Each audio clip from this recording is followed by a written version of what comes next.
भारतीय राज्य व्यवस्था। भारतीय राज्य व्यवस्था में कुछ प्रमुख तथ्य जैसे संविधान सभा का गठन। संविधान सभा का गठन कब किया गया था? तो ये 1946 में किया गया था। किसकी सिफारिश पे किया गया था? तो कैबिनेट मिशन की सिफारिश पे किया गया था। भारतीय संविधान के निर्माण में समय लगा था 2 वर्ष 11 माह तथा 18 दिन का। पाकिस्तान के लिए पृथक संविधान सभा गठित की गई थी। एक कब की गई थी? तो 26 जुलाई 1947 को। शुरू में संविधान सभा में सदस्यों की संख्या कितनी थी? 389।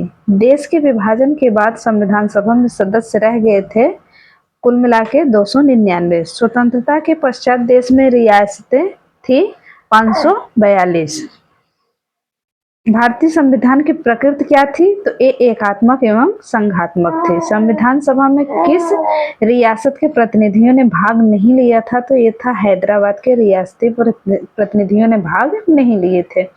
संविधान सभा की प्रथम बैठक 9 दिसंबर 1946 को हुई थी, जिसके अस्थायी अध्यक्ष थे सच्चिदानंद सिन्हा, और दूसरी बैठक जो हुई थी वो 11 दिसंबर 1946 में हुई थी, जिसके अस्थायी अध्यक्ष थे डॉक्टर राजेंद्र प्रसाद।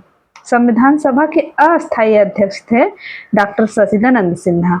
भारत की संविधान निर्मात्री सभा में संवैधानिक सलाहकार के रूप में किसे नियुक्त किया गया था? तो उनका नाम था वीएन राव। डॉक्टर राजेंद्र प्रसाद संविधान सभा के अस्थायी अध्यक्ष चुने गए थे। कब चुने गए थे? तो 11 दिसंबर 1946 को द्वितीय संविधान सभा के गठन में चुने गए थे। संविधान सभा का प्रारूप किसने तैयार किया था? तो ये तैयार किए थे वीएन राव द्वारा तैयार किया गया था। प्रारूप समिति के अध्यक्ष कौन थे? डॉक्टर भीमराव अंबेडकर। जो कि प्रारूप समिति कब गठित की गई थी? तो ये 29 अगस्त 1947 को गठित की गई थी। और प्रथम कानून मंत्री के रूप में डॉक्टर भीमराव अंबेडकर को नियुक्ति किया गया था, नियुक्ति मिली थी। झंडा समिति के अध्यक्ष कौन थे? तो ये जेबी कृपलानी थे। बी.आर. अंबेडकर ने संविधान की आत्मा कहा था किस अनुच्छेद को? तो अनुच्छेद 32 को, जिसको कहा जाता है संवैधानिक उपचारों का अधिकार। संविधान की प्रस्तावना में धर्मनिरपेक्ष समाजवादी शब्द जोड़ा गया। ये 42वां संशोधन था 1976 में। संविधान के प्रारूप पर बहस हुई थी 114 दिन पूर्ण रूप से। भारतीय संविधान को अंगीकृत किया गया था 26 नवंबर 1949 को। संपूर्ण संविधान लागू हुआ था 26 जनवरी 1950 को। भारतीय संविधान का पिता कहा जाता है डॉक्टर बी.आर. अंबेडकर को। भारतीय संविधान को अर्ध संघीय संविधान कहा जाता है। किसने कहा? वियर ने। मूल संविधान में अनुच्छेदों की संख्या कितनी थी? तो 395 थी। और भाग कितने थे? 22 थे। कितनी अनुसूचियां थी? 8 थी। वर्तमान में कितने अनुच्छेद है? 444। और वर्तमान में अनुसूचियों की संख्या 12 है, जबकि 8वीं अनुसूची में 22 भाषाओं की संख्या का उल्लेख किया गया है। वर्तमान में भारत में कितने राज्य हैं? तो ये 29 राज्य हैं। पहले 28 थे, अभी मूल रूप से जम्मू कश्मीर को जोड़ने के बाद 29 हो गए। मूल संविधान में राज्यों का उल्लेख था 14।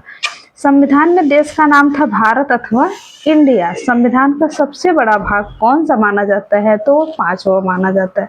भारत का मैग्ना कार्टा कहा जाता है भाग 3 को। संघीय न्यायपालिका का उल्लेख भाग 5 के अंतर्गत किया गया है। संविधान के 15वां तथा 18वां भाग किस विषय से संबंधित है? तो ये क्रमशः निर्वाचन तथा आपातकाल के उपबंध से संबंधित है। प्रथम लिखित संविधान कहाँ लागू हुआ था? तो अमेरिका में हुआ था। भारत सबसे बड़ा लिखित संविधान अंगीकृत करता है, जिसको भारत का संविधान कहा जाता है। नए राज्यों का प्रवेश या स्थापना की शक्ति किसको प्रदान की गई है? तो सांसद को, जिसमें अनुच्छेद 2 के अंतर्गत कहा गया और भाग 1 में उल्लिखित है। अनुच्छेद 3 के तहत नए राज्यों का निर्माण और वर्तमान करने का क्षेत्र, सीमाओं या नामों में परिवर्तन करने का अधिकार किसको प्राप्त है? तो ये संसद को है। भाषाई आधार पर गठित होने वाला पहला राज्य कौन सा है? तो वो है आंध्र प्रदेश, जिसका गठन 1953 में हुआ था। 7वां संवैधानिक संशोधन